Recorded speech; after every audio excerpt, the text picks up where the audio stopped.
welcome to Tech Total Access. I'm your host, Alexis Craighead. It's been a little while, but we're back for one last episode this semester. A big thank you to everyone who has tuned in this fall season. The Virginia Tech football team was able to beat UVA 2 weeks ago to end the regular season at 6-6 and qualify for a bowl game. They got picked up by the Military Bowl and will play Cincinnati in Annapolis, Maryland on December 27th. Ricky and Rachel are going to break down what to expect from the game. Ricky, Military Bowl. I'm excited. It's in Annapolis, Maryland, which is close to me. It's close to a lot of the players' homes, so I think there's going to be a good Hokie crowd out there. Yeah, they've already sold out their allotment of tickets. They really couldn't have gotten any luckier with this bowl placement. They were rumored maybe going to Detroit or Shreveport, Louisiana, but instead they go to Annapolis, Maryland, which is definitely in Hokie territory. Oh, for sure. I think a lot of fans are happy. I think the Military Bowl is happy that they were able to get them because, I mean, it's only 34,000 in there. 34,000 in there. So they're definitely going to be a sellout crowd. It's going to be a really fun environment for a bowl game. Yeah, and Tech has a wide fan base, and they travel well historically, and they're a moneymaker. Not having them in the bowl game would have hurt them, business-wise. So if you're able to get a team like Virginia Tech, that's always a plus. And Cincinnati, I think, is going to be a good matchup for us. They look like a strong team at 9-3. Yeah, their passing game is somewhat similar to ECU, which should worry Hokie fans a little bit. They've got a great quarterback in Gunnar Kiel who transferred from Notre Dame. He was one of the top passers coming out in the nation. He's got over 3,000 yards passing and 30 touchdowns this year. They're a very potent offense. I think we should definitely be scared of their passing game. Of course, 2 years ago when they beat us, it was I think they had 392 yards passing us, which is a lot for Tech secondary. The teams are very different, but we still have their same safeties, Kaishan and Bonner, and I think I'm really looking for Bonner to step up and have a great game because I think the Cincinnati game 2 years ago was his worst game ever. Yeah, if he can keep the lid on the defense, that'll be a good job for him. He's kind of struggled in coverage a little bit this year. However, he's been consistent. He hasn't been great, but he hasn't been bad either. But the corners really, other than Kendall Fuller, are going to have to step up. Kendall, first team All-ACC, you know what you're going to get out of him. But for Chuck Clark and Donovan Riley, they're going to have good games. I'm excited for Kendall. Kendall gets to go back sort of to his hometown area. I talked to him earlier this morning, and he's played in this stadium, I think, 6 times and won 4 championships there. So he has good mojo here. Hopefully he can have a big game, get some interceptions. Yeah, hopefully his luck will rub off on the Hokies. They need some luck. They've had a really bad season, a really tumultuous season. So anything that they can get, they'll take it. Of course, it'll be interesting to see how our offensive performs and how our running backs come out. We might get Trey Edmonds back, and apparently Jerome Wright, who was ruled out for the season, could come back and play in this game as well. Yeah, getting that kind of depth would certainly help, but they've been blessed with J.C. Coleman. He's really turned the corner. He was kind of an afterthought, and he really performed well at the end of the season. He finished with a couple 100-yard performances. He's really taken the lead in that backfield, but it's all going to come down to, like it does every game, how is Michael Brewer going to play? Are we going to see the Michael Brewer we saw against Virginia, or are we going to see the Michael Brewer we saw against Wake Forest? That's the main question. Yes, Michael Brewer will be big. Michael Brewer will be playing against the coach who recruited him, and Tommy Tupperville. So that'll be certainly an interesting dynamic to see if he can go out there and perform and show Tupperville like what he saw on him when he was a high schooler. Yeah, and maybe he can, try and stamp his position on this offense because, he may not be the starter next year. There's a lot of talent behind him, and this is a big opportunity for him to say, hey, look, this is my job, this is my team, and I'm going to go out and win a bowl game for the team that's really struggled this season. Well, it'll be interesting. Brewer's been banged up a couple weeks. He gets hit a lot, and our backup, Brandon Motley, he's injured. He can't play. So if anything happens to Brewer, we're going to see a third-string quarterback, and we don't know who that third-string quarterback is going to be. Yeah, they've kept it a secret. Some people think that it is Andrew Ford, but I don't think they want to burn his red shirt for this season. Some people think it's Sam Rogers, who played quarterback in high school. Maybe it's Bucky Hodges, who was recruited as a quarterback. But if you're Hokie fans, you don't want to see that. They got to protect him. The offensive line has to give him some time and keep him from taking all those hits. He separated his shoulder against Virginia and still was able to play. He's one tough dude, but you got to take care of him. I think it'll be good that we'll have a couple weeks. The players have rested up like the last 2 weeks. They haven't really practiced too much. So hopefully he'll be a little bit healthier, and the offensive line will be a little bit healthier and be able to protect him better. And I think it'll help that he's getting some running backs back. Trey Edmonds should be able to play. and that'll take some pressure off of him, and maybe they can start using some play action and throw it deep over the top. Since we are talking a little about injuries, I want to mention Brandon Faison broke his leg, which is just so disappointing and disheartening. He had struggled with injuries all year, and now he's going to be out for at least all of the spring. Yeah, it's really sad. I mean, he had such a great freshman campaign. He was one of the top corners in the conference, and then he comes out, he injures himself in off-season practices, can't play for much of the season, and then he breaks his leg in practice. It's just been a bad year for him, and now you have to look at beyond spring practices. Will he be able to play for the early part of next season? It's just bad luck, and then yet another injury for the Hokies that they just dealt with so many this season.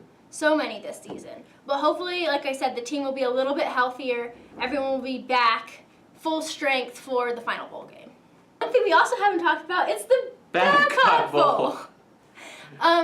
Whit Babcock, our new AD, just came from Cincinnati. He's the one who hired Tupperville there. So there's definitely going to be a lot of tension, but also a lot of familiarity. Yeah, it'll be interesting to see that. You know, it's not often you get these kind of connections in bowl games, and, you know, maybe there is a little animosity. We're not sure, but we'll see what happens. Yeah, it'll certainly be fun. I know I see Whit on the sidelines of almost every game, so he'll certainly be there. Yeah, he's at literally almost every Tech sporting event he can go to. Basketball games, soccer games, football games. He's at everything he can go to. And it's great to see, you know, Hokie fans can see that an AD cares so much about the team.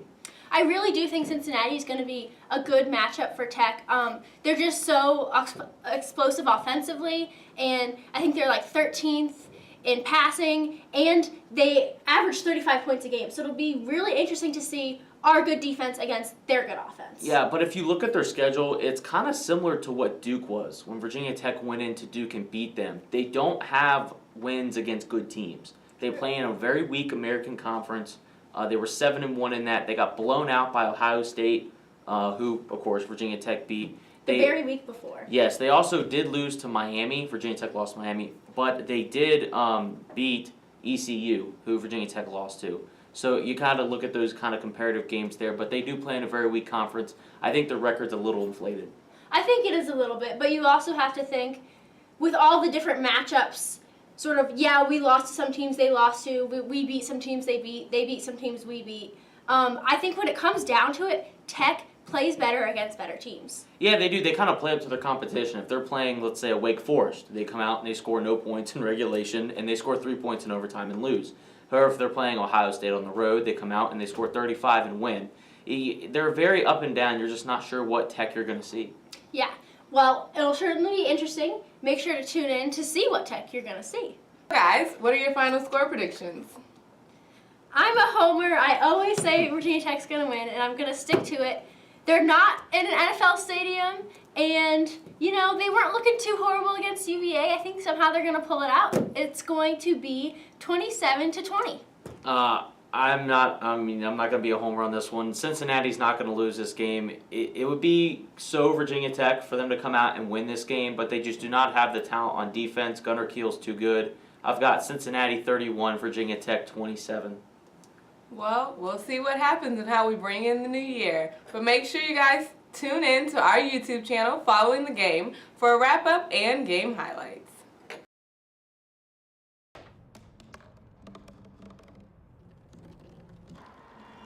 Everybody has a dream.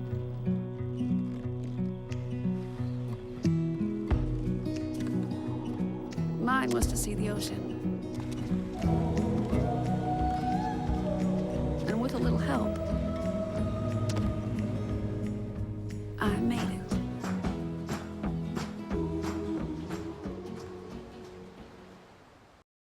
Which planet are we living on? It's right here. What do you think it would be like to teach? They're all a part of our... Chances are, you have no idea. We're gonna turn on the lights and everybody look up. Teachers today are breaking down obstacles, finding innovative ways to instill old lessons, proving that greatness can be found in everyday places, and that you don't need to be famous to be unforgettable. That's what it's like to teach.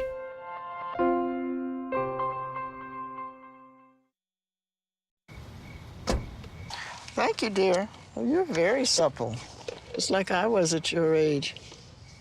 Back then, I was a sex expert. Used to call me the buttered biscuit. I know about birth control, too. So you can ask me anything, baby.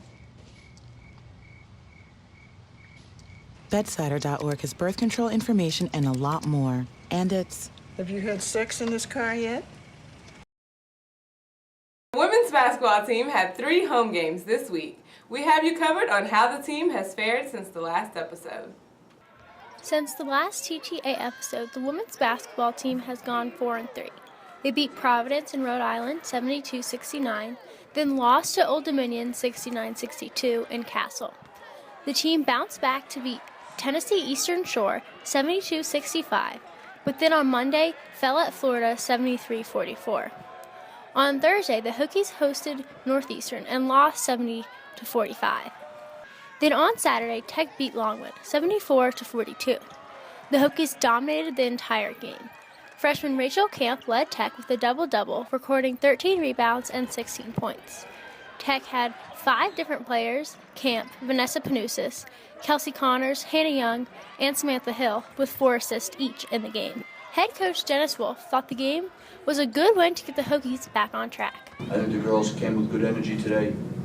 Longwood's a gritty team. They're on demand. Their leading scorer out, and they had another girl hurt, so they tried hard.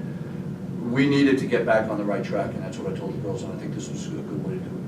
Hokies recorded another blowout win on Wednesday when they beat North Carolina Central 80-44.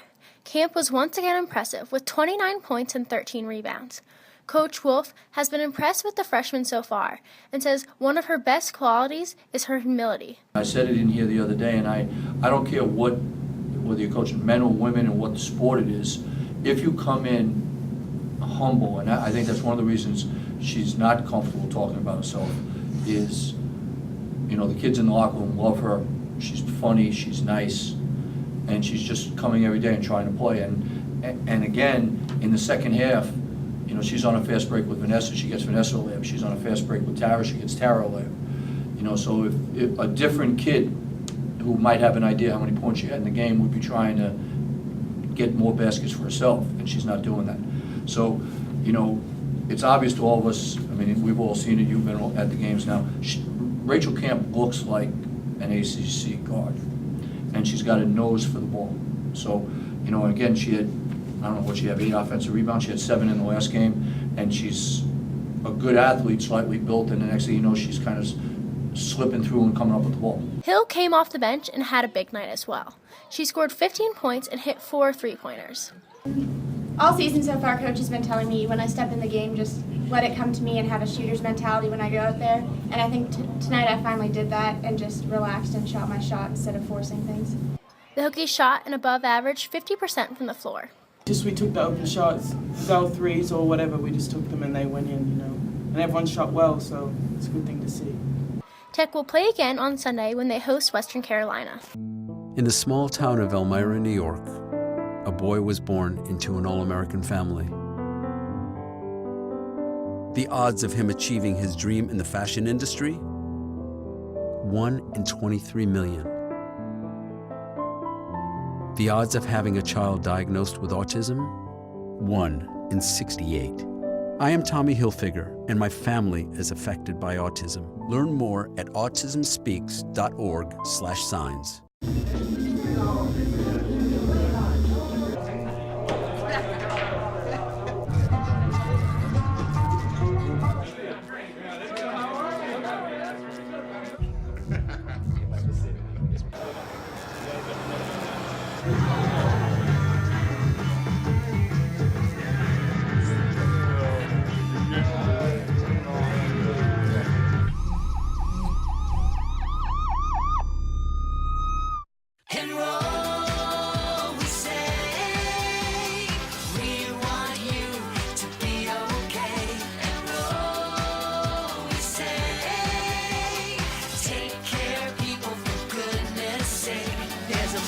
Every budget, so don't accept defeat. Now you can get covered and still buy me treats. You take care of your pets. Now it's their turn to take care of you. Visit getcoveredamerica.org to learn about your health insurance options. The men's basketball team suffered a disappointing 68-66 loss to Radford on Sunday. Rachel was at the game to bring you highlights. In the first half of the game, the Hokies started out slow and went into the break down 39-30. In the second half, Tech picked it up and had a 6-point lead with 2 minutes left in the game. However, the Hokies were unable to score in the last 2 minutes, and the Highlanders came away with the victory. The team had a chance to win the game in the last few seconds, but freshman Justin Bibbs missed the three-pointer. We had two options. One was me with the 3, and one was Joey with the easy 2. And they switched on Joey. I shouldn't have made the shot. It was the first time since 1999 Tech lost to Radford. While disappointed with the loss, freshman Ahmed Hill was happy that the team was able to come back in the second half. We just came out with a little bit more energy, a little bit more fight. A couple of guys brought it together and, tried to win, so it felt pretty good, but came up short. The team now sits at 4-4 this season. Head coach Buzz Williams says they have lost a lot of close games, but in the end, it doesn't matter how close the game is. All that matters is the record. We've lost 3 out of our 4 games by 1 possession. So that tells you how important every possession is, right? So we lose today by a possession. We lose at Penn State by a possession. We lose to App State by a possession. So, but that's like Coach Parcells says, you are what your record says you are. Point guard Devin Wilson thinks the team just needs to move on from this game. Not so much. I mean, we just got to still play our game. We got to go into practice every day, figure things out, and just kind of just do what we do best. And that's forget about it and just really move on to the next one. On the Virginia Tech swimming and diving team, there are some students training for Rio. Jill Hurt talks to them about their Olympic dreams. I'm here at the Christiansburg Aquatic Center where some of the Virginia Tech swimmers are training for the 2016 Summer Olympics in Rio, Brazil. In order to qualify for the Olympic trials, swimmers must attend a USA-sanctioned meet, know the qualifying time to make, and swim that time during the meet. That time lasts for 2 years until the trial. Their performance at the meet will determine whether or not they have made the Olympic team.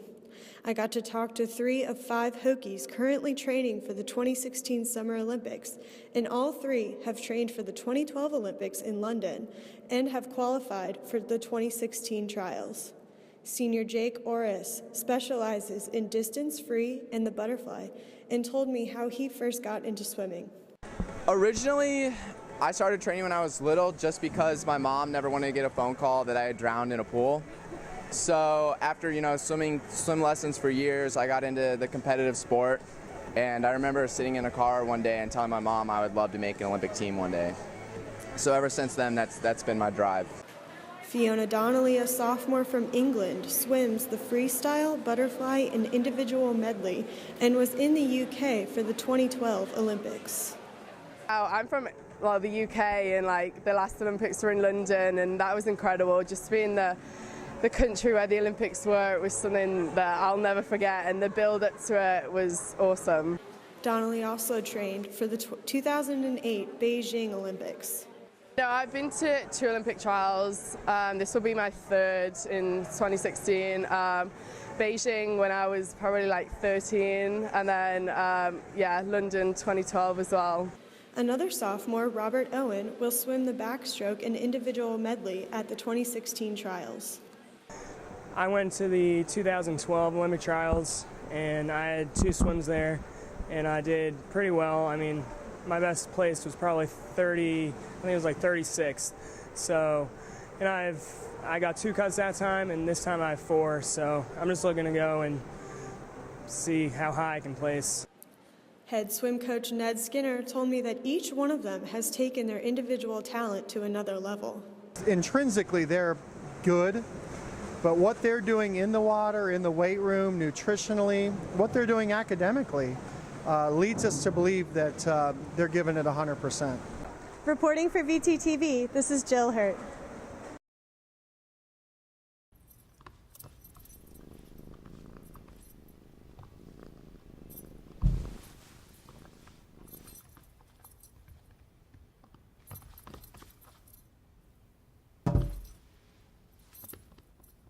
There's a shelter pet who wants to meet you. Meet one today. Visit theshelterpetproject.org. Adopt.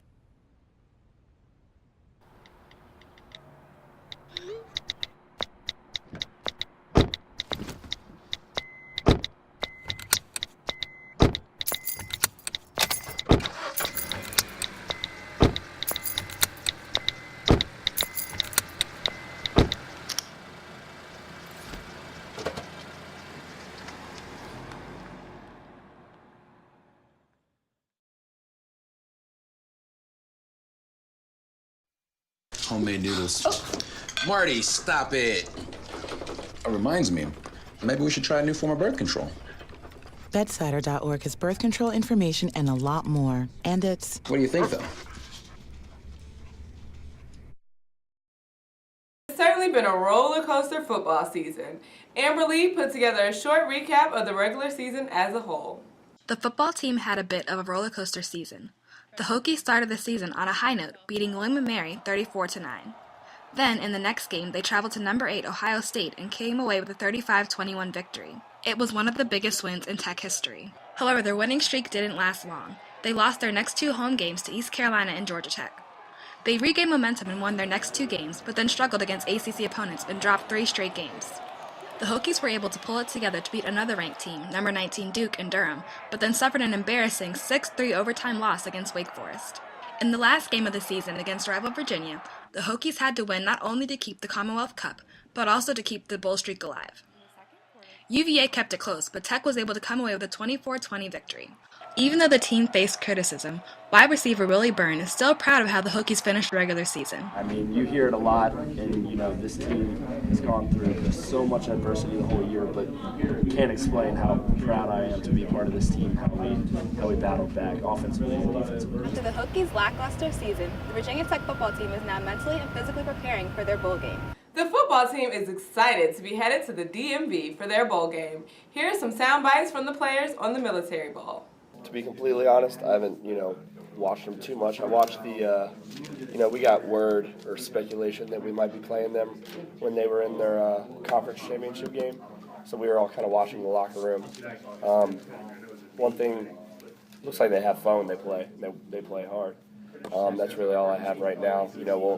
I'll start watching film once class is in and I have nothing else to do. But right now we're just focused on ourselves. We can size up with anyone in the country when we bring our A game, and we can play down to anyone in the country when we just don't wake up. So we got to focus on being consistent, and that comes with these long, sometimes grueling feeling winter practices. I have a lot of respect for Coach Tuberville. Obviously think he's a really good coach. Signing with him out of high school and whatnot, and I enjoyed my time with him. It'll be good to see him again. We call him the riverboat gambler. He's not afraid to break out a trick play or a fake punt or onside kick, something like that. So we're gonna have to be ready for whatever. Traditionally he's had good defenses, and that's just something to expect. I want them to come at me. That's opportunities. But it's always gonna be a challenge. There's other guys out there on scholarships too who can make plays. So, each time you go against a receiver, it's always fun and always going to be a challenge. That's all we have for you on this edition of Tech Total Access. We hope you have enjoyed the show all season long. Don't forget to tune in after the bowl game to catch some game highlights. And we'll be back with you next semester for more hard-hitting sports action. Happy holidays! And as always, Go Hokies!